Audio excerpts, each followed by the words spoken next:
Se hacía llamar el Rey Lagarto, y en el escenario parecía poseído por algo más grande que él mismo.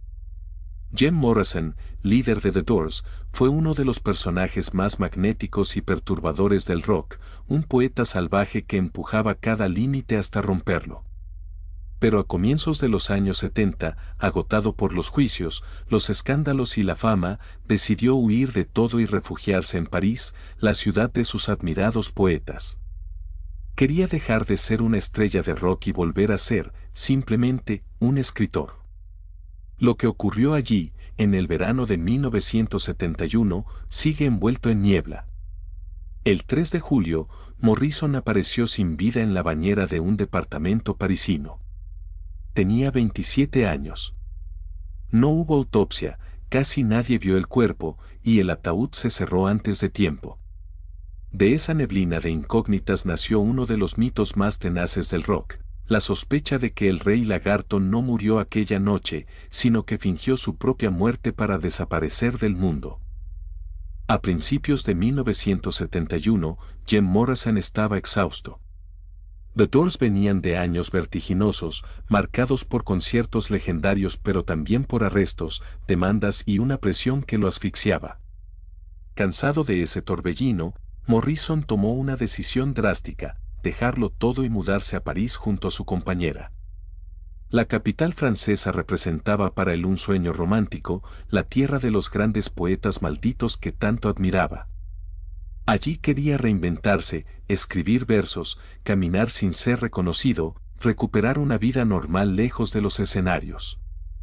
Durante aquellos meses lo vieron paseando por los cafés, engordando, dejándose la barba, luciendo muy distinto a la estrella esbelta y felina de los carteles. Algunos lo describieron tranquilo por primera vez en años, otros, deteriorado por los excesos que arrastraba desde hacía tiempo. Fuera como fuera, aquel Morrison parisino era un hombre que había decidido borrarse, apagar los reflectores y desaparecer del radar. Y precisamente por eso, cuando llegó la noticia de su muerte, tampoco se entendieron qué había pasado realmente entre las paredes de aquel departamento. Lo que se sabe con certeza sobre esa noche es muy poco, y eso es justamente lo que la volvió leyenda.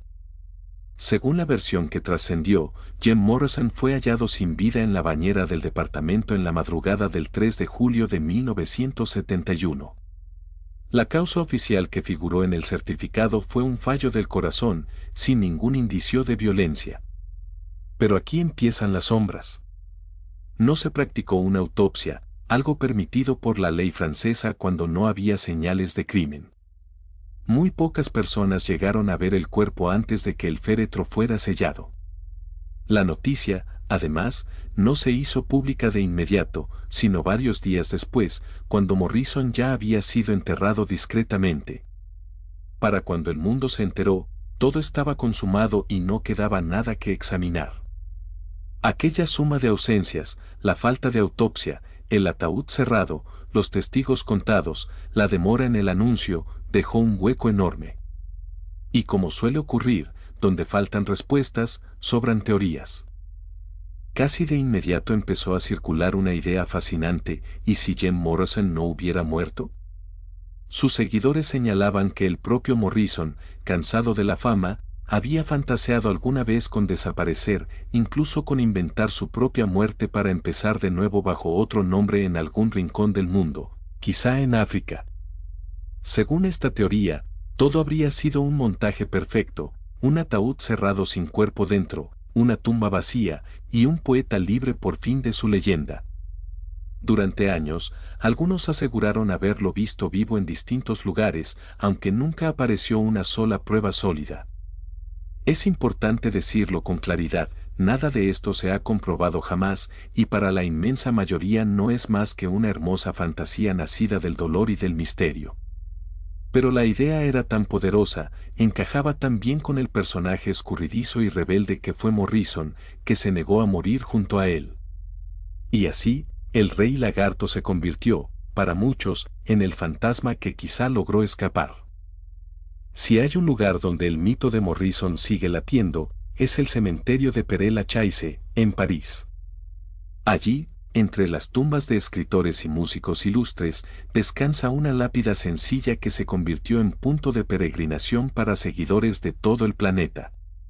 Durante décadas, admiradores de todas las edades han viajado hasta ese rincón para dejar flores, botellas, cartas y mensajes escritos en las piedras cercanas.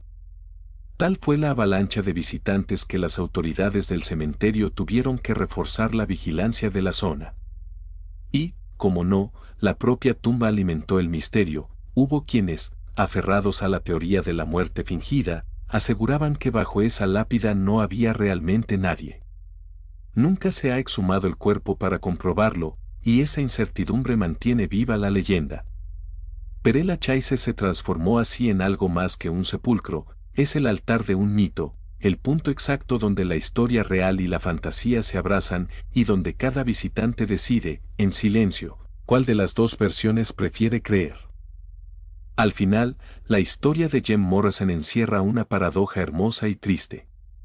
Un hombre que huyó de la fama para dejar de ser leyenda terminó convertido en una de las leyendas más grandes e indescifrables del rock. La versión oficial dice que murió aquella noche de julio en una bañera de París, y para los historiadores no hay motivo real para dudarlo. Pero la falta de autopsia, el ataúd cerrado y el carácter escurridizo del personaje dejaron una puerta entreabierta que el tiempo nunca ha logrado cerrar. Quizá eso sea, precisamente, lo que Morrison habría querido, seguir siendo un enigma, escapar incluso de la certeza de su propia muerte. Y ahora te toca a ti. ¿Crees que el rey lagarto descansa realmente en Perea-Lachaise, o te seduce la idea de que logró desaparecer para siempre?